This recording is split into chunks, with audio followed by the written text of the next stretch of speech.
Meu atendimento foi ótimo, o médico foi super atencioso, tirou todas as minhas dúvidas. E o diferencial da BBB Saúde é quando eu preciso da rede credenciada, eu não preciso acessar a internet. Eu ligo na central e os atendentes me fornecem todos os telefones e endereços que eu preciso, tanto na localidade do meu trabalho como perto da minha casa. BBB Saúde, bom para você, bom para Brasília, bom para todos.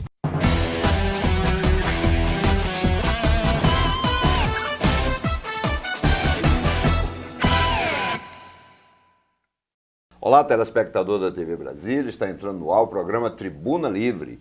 E hoje nós vamos começar falando de futebol, afinal de contas, nós estamos na semana da Copa, né? A Copa já teve sua abertura, alguns jogos, né?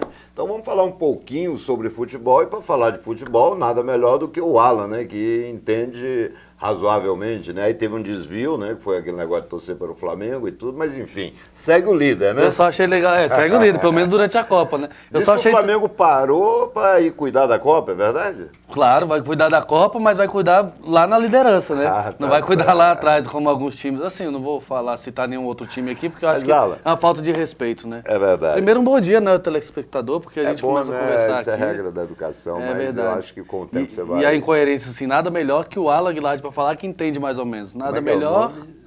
Alan Guilard. Que entende mais ou menos. Então, assim, ficou meio incoerente, né? Mas tudo bem. Nós continuamos amigos, né? Mas, Alan, me diga uma coisa. Terminamos esse primeiro terço, né, do Campeonato Brasileiro.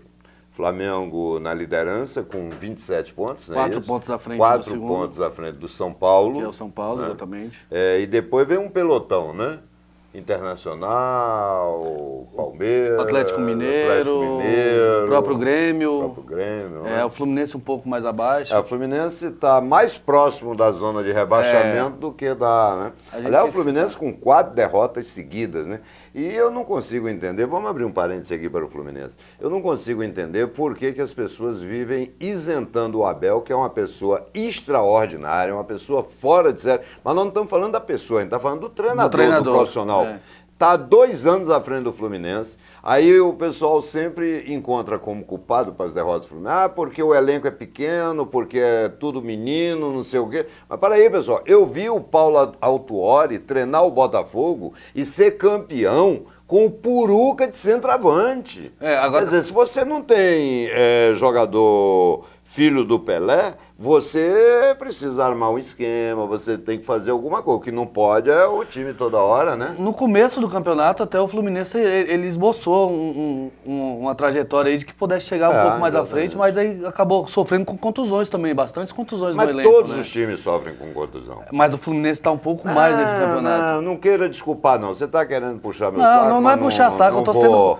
Eu tô sendo coerente no meu comentário, mas eu acho que é aí que tá valendo o coração, né? Aí que tá valendo o coração. Aqui eu falo com o coração mesmo. Aliás, eu acho que quando comentava futebol para Jovem Pan, eu era o único comentarista do Brasil que todo mundo sabia qual era o time. Todo mundo sabia qual time torcia. Eu lembro disso. Fluminense mesmo, né? Eu lembro disso. Mas eu acho que alguém tem que puxar a orelha do Abel, entendeu? Tudo bem, ele é alto, grande e tal, mas alguém tem que chegar e dizer, ô compadre, tem que mostrar resultado. Ou seria o caso, de repente, mudar a comissão técnica? Não, eu acho que tinha que mudar primeiro o presidente. Olha, na direção do Fluminense, a única coisa que presta é o Abel.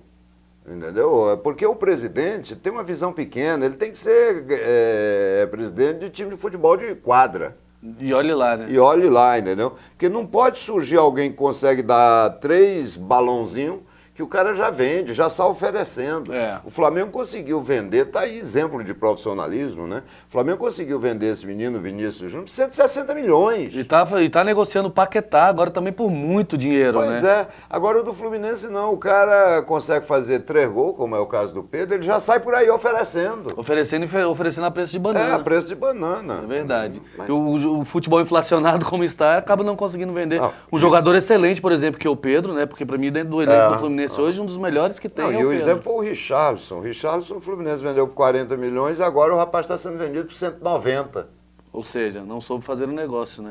E o futebol hoje é negócio, né? E o Fluminense se apequenou, não foi por causa dos jogadores, não é por causa do treinador, se apequenou porque a direção que cuida nos últimos 6 anos, né? Pós saída da Unimed, né? Mas não foi só isso, entendeu? A Parmalat saiu do Palmeiras e o Palmeiras continua grande, entendeu? Agora, esses caras aí que estão dirigindo o Fluminense, pelo amor de Deus, né? Pede e vai embora, né? Mas vamos esquecer o Fluminense. Vamos falar do Campeonato Brasileiro. É outro campeonato que vai começar depois da Copa, né? Não, equipes que de repente estão lá embaixo vão se preparar melhor, de repente... contratação eu não digo tanto, né? Porque acho mas venda sim, né? Mas venda sim. Só o Flamengo já vai desfalcado de 2, né? De 2, o Vinícius Júnior e o próprio Paquetá, que pode não ficar também, o Viseu, né? E tem o Viseu que também está saindo. O ataque está indo embora. Eu acho que o Flamengo pode cair muito. Né? Times que estão lá em cima podem descer e os que estão embaixo podem ter uma ascensão, né? Por conta dessa disparidade de jogadores que perdem e outros que estão lá embaixo, às vezes vão ter um tempo maior para se preparar. O Vasco, por exemplo. O Corinthians, né? O Corinthians pode melhorar. O Vasco, que chegou o Jorginho agora, teve uma partida. Então, agora, ele pode, de repente, colocar o seu jeito de jogar ali no Vasco nesse mês que tem para trabalhar, né? Agora, outros times que vão perder jogadores lá em cima vão realmente... Agora, me diga uma coisa. Terminou na quarta-feira, né? Os jogos e tal. O time tal vai descansar 10 dias. Esses caras vão descansar de quê, Alan? Não sei de que é que eles vão descansar. Porque, primeiro que é o seguinte, eu acho que o campeonato não devia parar. Porque nós temos o Grêmio e o Corinthians que cederam jogadores para a seleção. O restante... E não foram 2 jogadores. Então, o Corinthians 2 e o Grêmio 1. Eu acho que o campeonato devia continuar. Agora, descansar de quê, né? Porque não tem realmente... Não, eu não consigo entender. Devia dizer o seguinte, olha, já que parou, então vamos sair correndo aqui e vamos treinar. Até aprender a jogar bola, até aprender a fazer um cruzamento, bater lateral. Tem time que vai dar uma semana de folga para os jogadores. Que beleza. Aí depois vem me falar de profissionalismo, né? Então acho que realmente não tem coerência esse tipo de atitude profissional que eles dizem. Copa do Mundo, você tem chance de escolher 3 favoritos para campeão. Pode ser 4? Hein? Podem ser 4? Porque eu quero colocar uma surpresa. Bote aí. Brasil, evidente. Na minha opinião, depois da chegada do Tite, o Brasil realmente é um favorito. A Alemanha, que vem nessa ascensão desde 2002. A Alemanha na Europa é quem joga o esporte mais parecido com o futebol, né? Exatamente. Alguém já disse isso uma vez. Mas parece bastante mesmo. Eu coloco aí a França. Eu acho que a França vem bem. A França vem moleque bem. Lá que joga pra Mbappé. Tem o Mbappé. Um M mudo, né? Temos o Griezmann, né? Então, acho que é uma seleção que vem forte para esse ano. E uma seleção que amadureceu da Copa... Exatamente, a Bélgica. Então, amadureceu da Copa passada para cá. Bélgica... Alemanha e Brasil. Bem, lá para novembro a gente vai checar isso, né? Mas eu coloco como meus favoritos Brasil, Argentina... Pela ordem? Pela ordem. Alemanha e França. Não coloca a Bélgica nesse meio? Não. Por ser tradicionalmente... Não é só por isso, é porque, você veja, você pega a seleção brasileira tem 3 ou 4 craques, jogadores mesmo. A Argentina tem um que vale por 3, ou mais. Messi, né? A Alemanha tem aquele conjunto, né, uma equipe que sempre chega. E a França, né? Porque tem esse moleque aí que eu assisti uns 2 jogos dele, entendeu? O cara parece que só tem 19 anos, né? 19 anos. Quer dizer, o cara joga demais, então... Agora, sabe por que eu não coloquei a Argentina como uma das favoritas? Do meio pra frente, a Argentina é excepcional.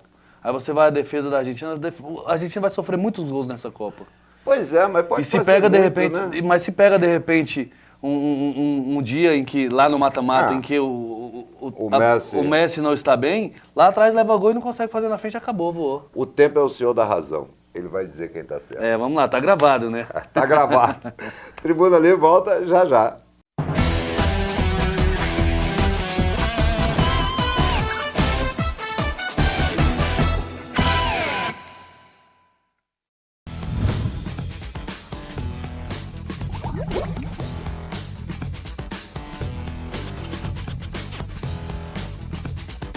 Fui muito bem atendida, com ótimos profissionais. A BBB Saúde me dá total suporte, tanto para mim como para minha família. Tem uma rede ampla de hospitais e clínicas perto do meu trabalho, da minha casa. Além de cuidar da minha saúde, ganhei um título do Clube Aqua Cerrado, tanto para mim como para minha família. BBB Saúde, bom para você, bom para Brasília, bom para todos.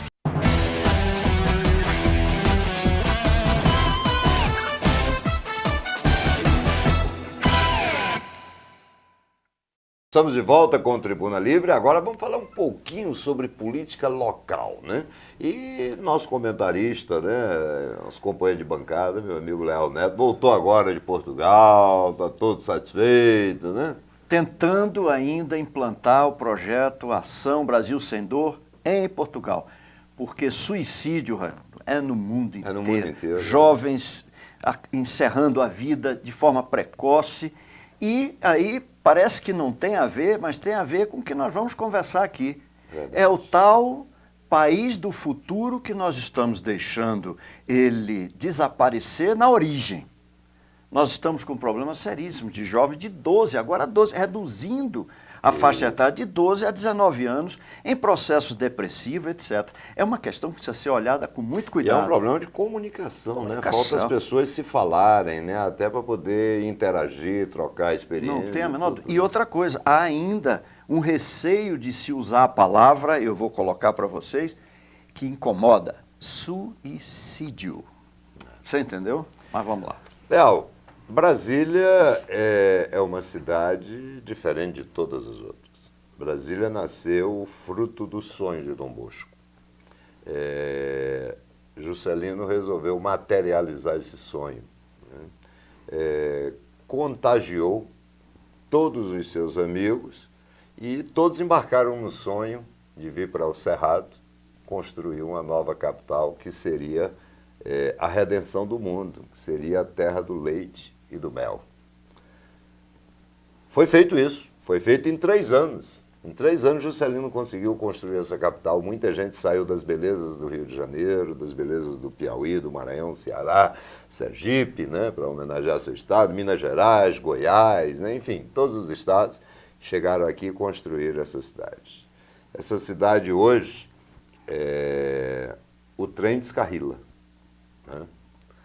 A ponte cai, delegacia de polícia não funciona fim de semana e nem na hora do almoço, e para culminar falta água.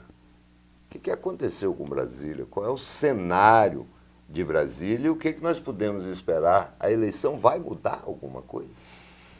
Raimundo, é um assunto que eu tenho feito uma reflexão muito grande, até porque quando você fez essa abertura, o meu pai veio para cá em 1958, acreditando nesse sonho. Quer dizer, eu cheguei aqui com 8 anos de idade. Eu sou brasiliense. Tá? Vi essa história toda acontecer. Aliás, minha infância foi brincar em canteiro de obras. Em canteiro de obras, vendo uma cidade surgir. Isso é algo de muito privilégio. Nós estamos lá. Então, a gente cria um carinho forte por essa cidade e começa a perceber a cidade se desmantelando. Eu não vou até nem dar origem a partir de agora. Isso já vem acontecendo de uma maneira bastante rápida, se desmantelando, sem organização no seu espaço de ocupação. Aliás, ontem, conversando com um amigo sobre o que está acontecendo, invasões, coisas sem respeito, sem nada, ocupações indevidas, essas coisas todas horríveis que não são feitas e estão acontecendo porque não temos planejamento. Porque se você tem planejamento territorial, se você faz com que os órgãos que estão aí instalados cumpram o seu papel, a gente diminui um pouco essa pressão de desorganização. E isso está nas mãos de quem? Naturalmente, de quem governa, em todos os seus aspectos. Câmara Legislativa, o Executivo e o próprio Judiciário e fiscalizador local. Né? Então isso ele ontem virou para mim e disse: Leal, eu estou começando a jogar a toalha. Jogar a toalha... Sentindo derrotado, impotente. Jogar a toalha, Raimundo, é aquele momento que você não encontra mais forças para lutar. Então o seu técnico vem, joga a toalha no meio e diz assim: acabou. É péssimo quando você vê uma pessoa do teu relacionamento atuante numa série de situações. Isso demonstra o sentimento de desânimo diante da deteriorização total da cidade. Não tem dúvida. E outra coisa... Que atingiu o ápice aqui nesse governo, né? Que não tem nenhuma... E outra coisa, mano, aí vem a segunda preocupação. O que é que nós vamos fazer? Vamos eleger quem? Qual é o universo que está aí estruturado para ir como opção para o eleitor? Porque reforma política nós não tivemos. Não. Os partidos estão aí trabalhando do mesmo jeito que antes. Aliás, até um pouco mais complicado, porque como nós tivemos uma redução de espaço para a campanha, são 45 dias, quem tem chance de estar na mídia já está, vamos dizer assim, no pelotão de elite na corrida. Já sai na frente. Os outros que querem se apresentar para dizer, olha, quem sabe eu posso fazer alguma coisa ajustada dentro do que o ser eleitor espera, não tem tempo. E outra coisa, você eleitor, eu sempre insisto aqui, quando o Raimundo dá a oportunidade de tratar desse tema, você é o responsável. Você, quando eu digo você, tem 3 dedos e mais um virado para mim. Eu também. Você também. Claro. Todos nós. Então, muito cuidado. Não adianta os entusiasmos trazidos de situações que não vão ocorrer. Hoje, nós temos que ter coerência, consciência, equilíbrio e uma boa determinação para fazer a escolha correta. Eu tinha aqui me programado, sabe, para fazer assim, várias perguntas, mas como ele pegou a palavra e não largou mais, então ele já respondeu a tudo. Você já respondeu hoje a eu não tudo. estou como comentarista, hoje eu estou como... Mas foi ótimo, foi assim, porque você conseguiu, sem que eu fizesse alguma pergunta, você já... Né? E você sabe que nós estamos nessa trajetória, né? Eu sei. Estamos inseridos nesse contexto. Inclusive, eu quero, antes de encerrar esse bloco, eu quero fazer uma chamada à reflexão. Né? A gente ouve muito, né? As pessoas dizem, e tal, eu não quero saber de política, eu vou fechar meu portão. Bobagem. A política faz parte da sociedade. A política é a atividade essencial no Estado Democrático de Direito. Fora da política, só existe ditadura. Se é isso que você quer, é uma coisa. Agora, se você não quer a ditadura, a política ela faz parte da sua vida. Independentemente de você participar ou não da política, no dia 7 de outubro, às 5 horas da tarde, a televisão vai anunciar que o Brasil tem um novo presidente, que Brasília tem um novo governador. E você foi chamado para a festa e você não aceitou. Então, serão eleitas pessoas que você vai continuar criticando sem qualquer resultado. Eu vou pegar o seu gancho aí para fazer só uma pequena observação.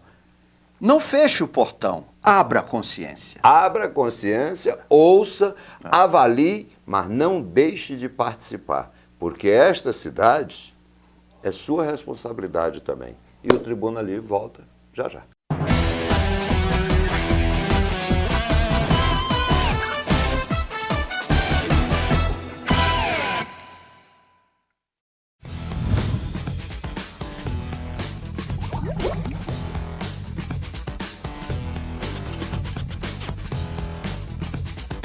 Meu atendimento foi excelente. Além disso, eu possuo um plano da BBB Saúde, que me dá total segurança. Fui fazer uns exames e já recebi até os resultados e já está em mãos. BBB Saúde, bom para você, bom para Brasília, bom para todos.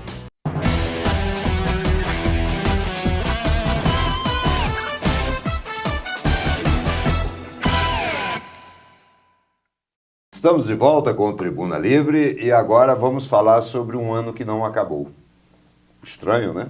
1968. Há 50 anos atrás, o mundo sofria uma transformação muito grande. Um movimento que se iniciou, salvo engano, em Paris. E dali para o resto do mundo. Mas enquanto em Paris acontecia isso, dia 13 de dezembro de 68, aqui no Brasil, aconteceu o verdadeiro golpe, que foi a edição do Ato Institucional número 5, onde as liberdades foram suprimidas. Mas, para conversar um pouco, né, sobre esses últimos 50 anos, né, que eu conhecia através da história, porque eu nem era nascido, né? Mas tinha um sujeito aqui que já tinha uns 40 anos na época, né, que é o Acilino Ribeiro. E aí, Acilino? 68. Que ano rico, né? Bom, começamos aí por onde você disse que não se lembra. Eu já era nascido, eu era criança. Ele se lembra porque muitas vezes ele me salvou de ser preso naquela época, né? Era menino e tal. Mas veja bem, a gente, inclusive, 1968, 2018, 50 anos depois, a gente pergunta, e a utopia revolucionária, para onde foi que aconteceu? Foi um ano em que nós, que somos a geração barricada, né, a geração que viveu. Eu tinha 15 anos naquela época, mas já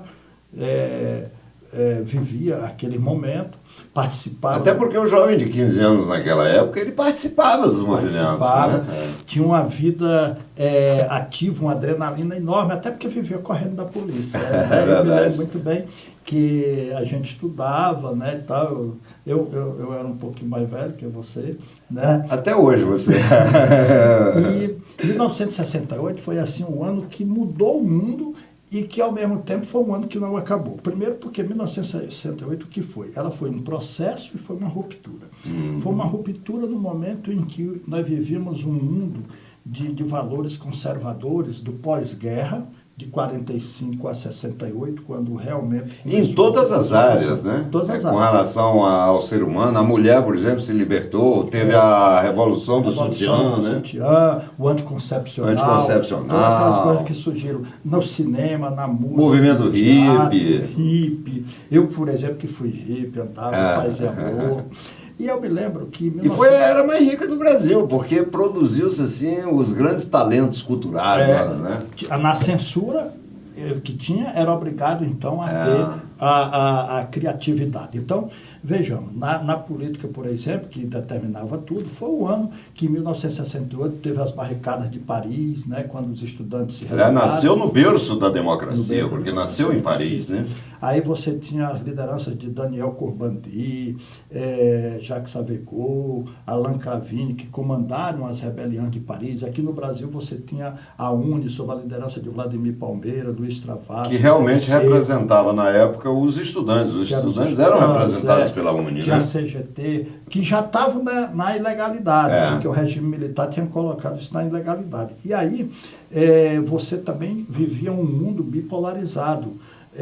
Vivia a Guerra Fria, né, liderado de um lado o mundo capitalista pelos Estados Unidos, com suas misérias, suas falácias, a fome, a violência, que é uma coisa natural do mundo capitalista, e você viveu, liderado pela União Soviética, os países do mundo socialista.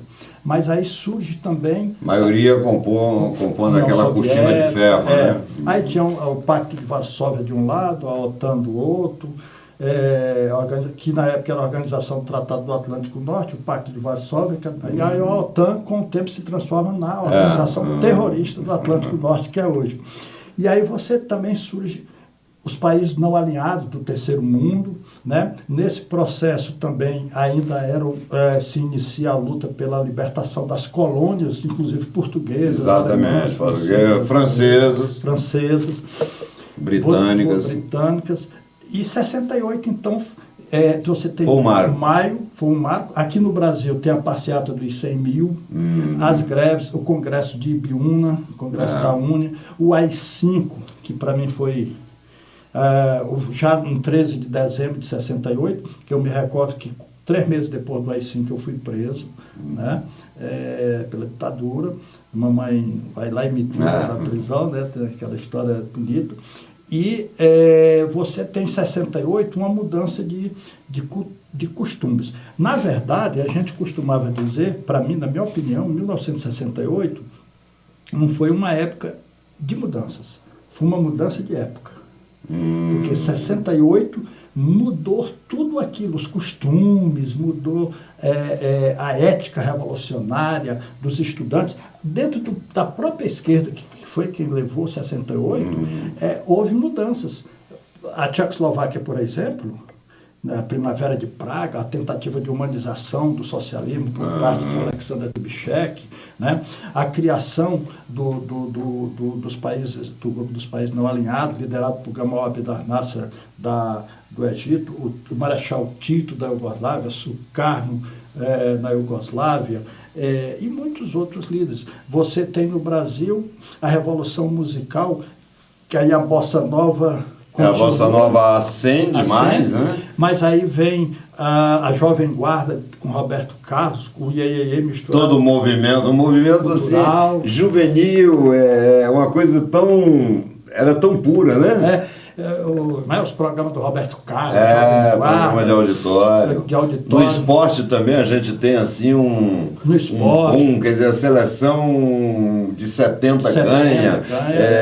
Explode o vôlei. O melhor time do mundo, Botafogo, é o campeão. Deus, faltava. 1968, campeão brasileiro. Porque 68 o campeão foi o Botafogo, ele é botafoguense. Mas não conseguiu me fazer botafoguense, mesmo sendo irmão mais velho, né? Quer dizer, eu sou fluminense.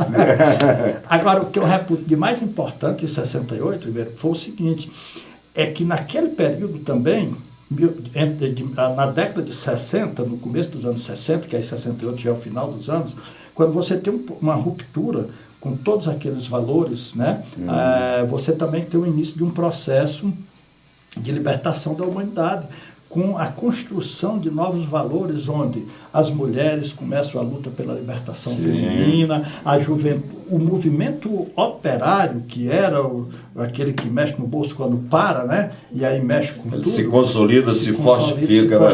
Os estudantes saem às ruas e se transformam vanguarda daquele processo revolucionário, mas aí surgem outros movimentos. O movimento ambientalista, na defesa da ecologia e do meio ambiente, o movimento pacifista contra as guerras, era a Guerra do Vietnã. A Guerra do Vietnã, eu lembro. Depois eu levei muita porrada aqui por causa de uma passeata que a gente foi fazer contra a Guerra do Vietnã e a polícia veio. Os Beatles com os Rolling Stones vêm com talvez tenha sido um dos momentos mais ricos da história, né? 68 para o mundo e para o Brasil trouxe muitos avanços, não resta dúvida, mas trouxe também algumas coisas. Você veja que hoje nós vivemos um processo de emburrecimento cultural muito grande, né? Tudo bem, a gente sabe, entendeu? E eu não tenho nenhum problema de dizer isso, né?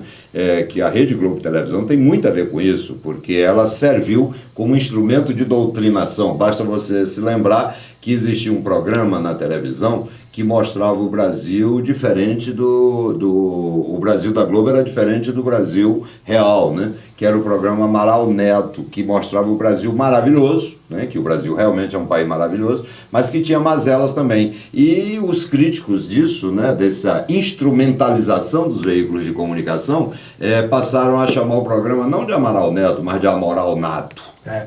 Lembra disso? Eu me lembro disso, que não só esse programa do Amoral Nato... Sim, tinha outros, né? Como eu me recordo que uma vez quando eu fui a Angola, ele foi lá fazer um programa dizendo que não, que os angolanos queriam ficar sob o comando dos portugueses. Ele olha, se os brasileiros querem a independência, fomos os primeiros países. E assim foi. A Globo, aliás, quando começou o movimento Direto Já, a Globo foi o único veículo de comunicação que fez de conta que não estava acontecendo nada no Brasil, né? E a Globo, uma coisa doida. E na verdade a Globo era... E sem contar aquela história daquele lance de tentar roubar a eleição do Brizola em 82. E fora as combinações que fazia com a ditadura, quando a ditadura queria matar pessoas, já que aconteceu, o anúncio das pessoas tinham morrido em tiroteio, quando na verdade não era. E assim foi, 1968. Olha, 68 é o ano que parece que ainda não acabou, mas quem sabe nós não estamos precisando de um novo 1968. Eu acho que a gente pode estar precisando de um novo 2018. E só para finalizar, Ribeiro, nós vamos fazer vários debates em várias universidades. Eu estou com um convite para 8 universidades para fazer debates e a gente vai, então, promover esses debates e mostrar 1968, 2018 e a utopia revolucionária para onde foi. Ela continua. Eu sou um sobrevivente da utopia revolucionária que continua acreditando na Revolução Cidadã. Avalie a sugestão, coloque como um dos tópicos o papel da instrumentalização dos veículos de comunicação nos movimentos sociais. Em 68 que começou o debate. Exatamente. E até hoje ainda existe. Exatamente. Eu quero agradecer ao Ocilino, né, por vir bater esse papo com a gente. Quero agradecer a você, telespectador da TV Brasília, por nos acompanhar aqui no Tribuna Livre. Dizer que se você tiver sugestões para que a gente possa debater aqui, caminha aí para o nosso e-mail que a gente vai adotar com o maior prazer. E se Deus quiser, semana que vem, no próximo sábado, estaremos juntos novamente.